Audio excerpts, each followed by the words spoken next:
Hello and welcome to another video.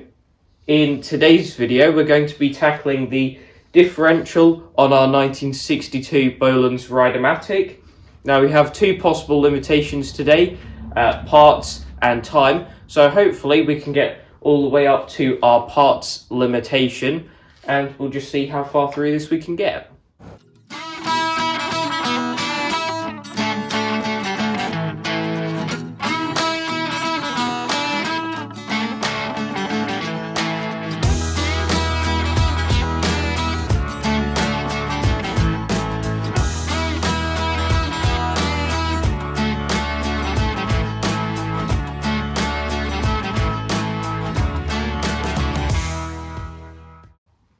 Now, in a previous video where we'd done a bit of assessment on this tractor, we'd found that there's quite a bit of wear in this back axle and diff system.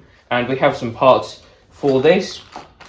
You can see we've got these bushings here which go in each end of the tube part for the rear axle itself that runs from this side to kind of that side of this diff casing. So we've got those, got some bearings here for the reduction gear, which the parts manual actually says that these are a different part number to other Rideamatics, so we'll have to see whether these are the right ones or not. If not, then we just won't replace those bearings. And we've got an oil seal here for this side of the diff casing, since that's been leaking. You can't really see it as well. We've cleaned up a decent amount of the oil, but still plenty of seepage that's gone on there. Now, the one thing we can't replace today are the bushings inside this hub, because we've measured them up and everything, and when we went to order some, we found that they aren't standard size that are sold in this country anymore, so we've had to order some from America. They will arrive in the coming days, so that will probably be done at some point after this video, just to finish off this project. So that's what I was on about with the limitation of parts. We can't finish this completely, we'll be waiting on this, but hopefully we can do everything up until that point. Now, we haven't had the diff part on this tractor before, because on a 1962 Rideamatic that is relatively difficult. You've got to take off all the toolbox and everything, which is not too much of a problem, but you've also got to take off this lift bar here, which is spring loaded, so that's going to be fun. But me and the cameraman are now going to whip these parts off, and then we'll come back to you and have a look at unbuttoning this diff. We've now taken those parts off. The seat and the toolbox all came off as one, and then obviously the lift lever with this massive spring dangling down now, that was what was attached to that lift bar. Now, as you can see, this entire area is completely filthy, which you'd kind of expect from a working tractor, I guess. But we've also taken the hub off, and that can help demonstrate the wear that we're trying to remove. And obviously that movement doesn't help that oil seal do its job, because that creates a gap around it and puts more pressure on one side of it as well. Now, next thing we're going to do is take this diff casing off, which you have to undo this nut here, take that off, and all the screws around the outside. Some of the which are accessible, like this one, some of them aren't, so easiest way to do it is just use a screwdriver and open-ended spanner for all of it, effectively. Which is slightly harder to film, seeing as I'm right-handed. Trying to find some way of doing it.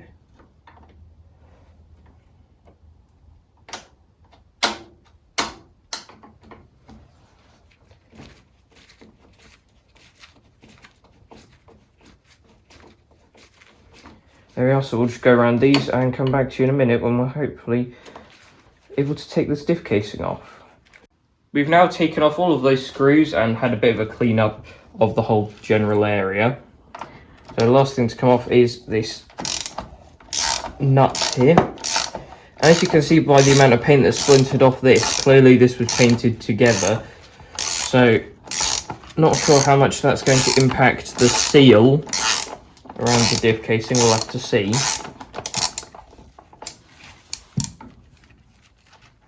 That might make it a bit more difficult. Yeah, that's those off. So in theory that should come apart. So it's probably going to need bit of persuasion. There we are. That's the first bit of it.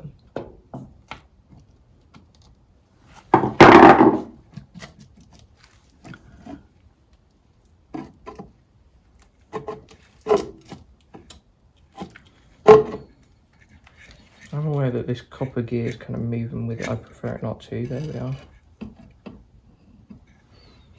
And that stinks horribly.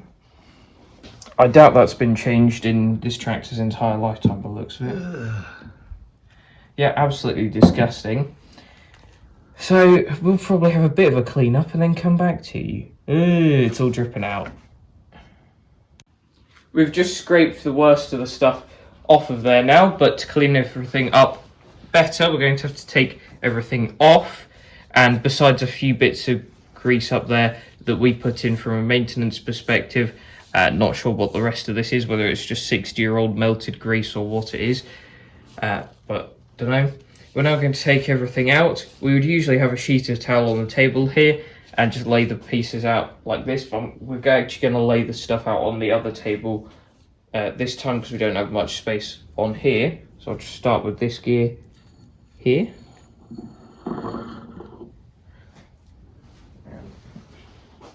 Literally take everything off and transfer it over. Next one, the big one with the spider gears on it.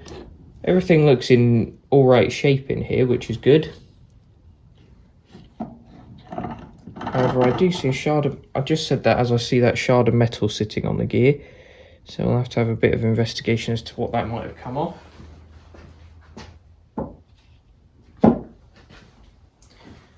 Now this next one should in theory have a pin through it. And seeing as that's not moving, I assume that pin is still somewhat intact, which is good. We've just got to locate it now, which I think I can see it, and get a drift and tap that out, and that's also on a wood rough key, and then pull that part off.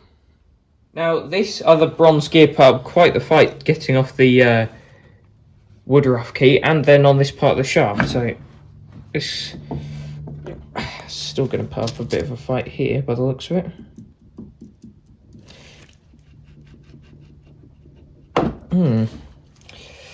So clearly this is quite tight on some parts of the shaft and not on others where the bronze bushings have worn. But yeah, I might need my cameraman to help me with this off camera actually. Well, that was hard work. We ended up having to tap it with the hide hammer and everything. But last piece of the puzzle is this reduction gear. There we are. It doesn't put up anywhere near as much of a fight, which is good seeing as it's got bearings in there.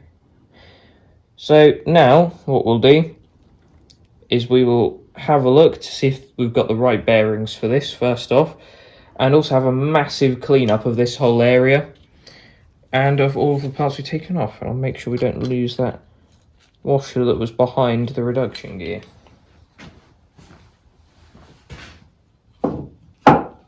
Yeah, that's all the parts.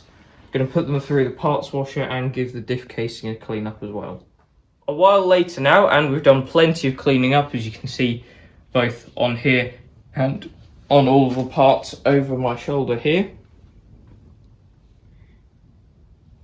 And we've actually made a discovery which we're not very happy about, which is that the bronze bushings here turn in that axle tube, which is obviously not what you want. You want those to be a nice tight fit in there so they don't move.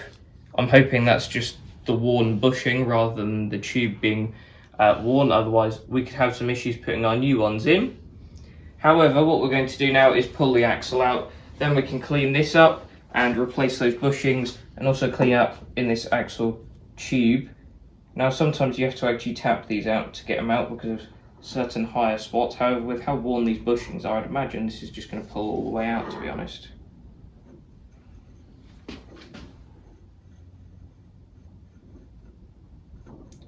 A little bit tight on the end there, but there we are.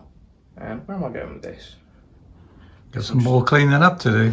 Yeah, more cleaning up to do. I'll just put it here for now. And that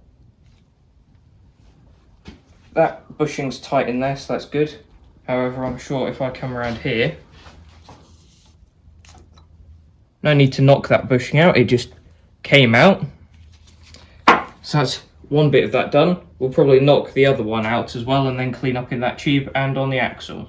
We've now cleaned out the axle tube and knocked out that other bushing on the other side, which was very tight, so that's a good sign. Now we're going to knock this one in with the hide hammer, and just starting off, it's much tighter than the old one, so that's kind of reassuring. And the trick with this is to keep it somewhat square as you do it, to try not to damage the bushing.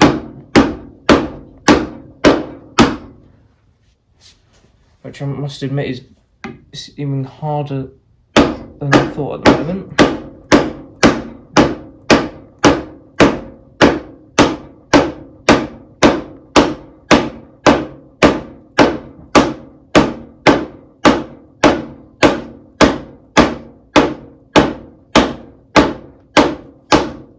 We have the other bushing in now, and we put shaft through, as you can see. Now, what we've got to do is to sort the end float, which to do that you effectively get this gear and slide this back on. You have to put the woodruff key in and then put the pin through there, and then effectively you're just adjusting your bushings either side, so that there's between 20 and 40 thou movement, so quite a big range there, but still can be quite tedious process to get that exactly right. So we will save you that and do that off camera. Now we've glued this rubber gasket back on because they've come off before, so that's secure on there now. And another thing to remember if you're kind of following along with this is when you fit that up the final time, you need to put the reduction gear on there first before putting that bronze gear back on here, because otherwise it won't get past. And speaking of the reduction gear, we were talking about whether we had the right bearings for this or not, and we don't. On a 1962 Rideamatic, these are 1/4 of an inch longer, so they're the same in the inside diameter, outside diameter. It's just the ones in this one are 3/4 long. In the 1960, they were 1/2 an inch long. So that's something that we've learnt today. And obviously got to make sure that washer goes on first again. And we've also made up a new woodruff key for inside that copper gear I was just showing you a minute ago. But the important thing to remember if you're kind of following this process and making one of these yourself is to take this end off with a file or something, because if you don't, that will be digging into this bronze bushing here when you fit everything up. You can see when I put that in there, which that probably needs tapping down to go the whole way. But when that goes in there, that fits much better. If you leave that on, you'll either be scraping this bronze bushing, or in some cases, when you put the gear over the top of it, that can actually lock the whole axle in place. So yeah, you've got to take just one end off of there.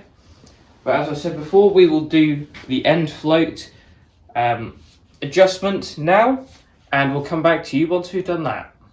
We've now made our adjustments to the end float, and I'll make a couple of corrections here.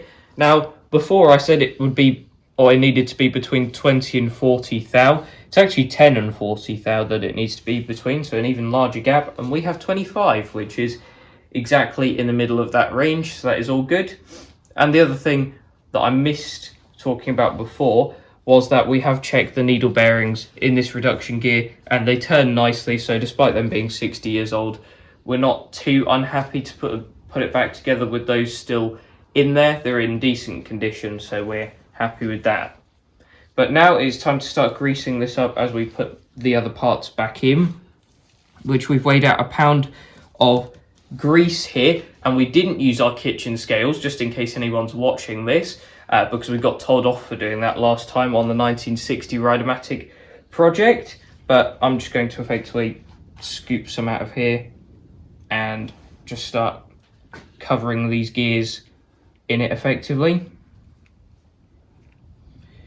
Just make sure that everything in here is well greased, and then obviously put the remaining gears in, and any remaining grease will just kind of be put into the gaps as well.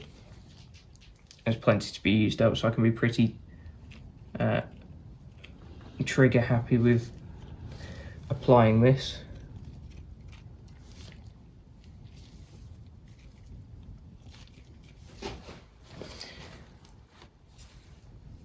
Now this is obviously going to take a little while to get grease on all of these bits, so we'll come back to you in a little while.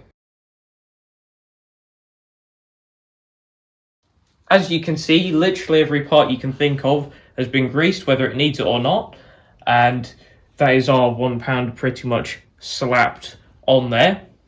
So that diff will definitely be well lubricated now, that's for sure. And while I've been doing that, Dad has been taking the old oil seal out of the diff casing and putting the new one in, which, since this is pressed, this bit of the diff casing from the other side, it's got a bit of a taper on it, this lip that the oil seal sits in, so it has to be pushed in from the other side. And Dad used a 41mm socket just to help with that, and that means that it goes in quite nicely from the other side and kind of locks into position almost. So now that that's in there, we need to put the gasket back on, which we're going to reuse the old gasket, so we'll need some gasket sealer to go with it. So obviously this will go on there with gasket sealer either side, and then we will put the diff casing on as well, and be very careful with this part kind of sliding the oil seal onto there. And since we have tried to have a bit of a clean up, but everything is still covered in grease, we will come back to you in a little while with that done. We have the diff casing all buttoned up now, and if I give this a wiggle, there isn't any up and down movement on that. So we have fixed the problem that we were wanting to solve with this diff rebuild, which was all of the play in there. So we're happy with that. In theory, we could now whack this hub on, but there's not much point in doing that because we're still waiting for the bushings to go in there, which will arrive during the week, and my cameraman will have to fit those while I'm at school, and then this will actually be complete. The only other things that we could do today would be to put the seat and the toolbox, fenders, and the lift bar back on, but that's just bolting a few things on. That's nothing kind of mechanical or very entertaining really for you to watch, so that's probably as far as we'll go today in the video. Now, in terms of the remaining jobs on this tractor before it goes to the show, it still needs the front wheels put on, as you can see, which that's waiting on some wheel bushings as well. Another job for the cameraman. We're also going to be switching the rear tyres, since we've found a thorn in one of them, and thought, better pull that out in case it gets pushed in any further, but then it started leaking air, so that tyre doesn't hold air anymore. And the thorn went in one of the old cracks, which there's plenty of, so they were requiring changing anyway. So got a new set of these, which is the same type that we put on the 1960 Rideamatic. So rear tyres, putting the front wheel bearings on, and doing a bit of changing of kind of how the chain is routed, because it currently goes underneath the chain tensioner, whereas I think it should go on top of. But that's just a quick adjustment really, just moving that round on top rather than underneath, and then obviously chuck it back together, give it a final polish, and then this goes to the show next week, as at time of recording, which is Bloxham Steam Rally. So you'll see this in the video, and we'll see whether we can get our second tractor there as well. Might be touch and go, and a lot of work for the cameraman during the week while I'm at school, but we'll have to see. But for this video, that is it. Thanks for watching, and I'll see you in the next one. Bye.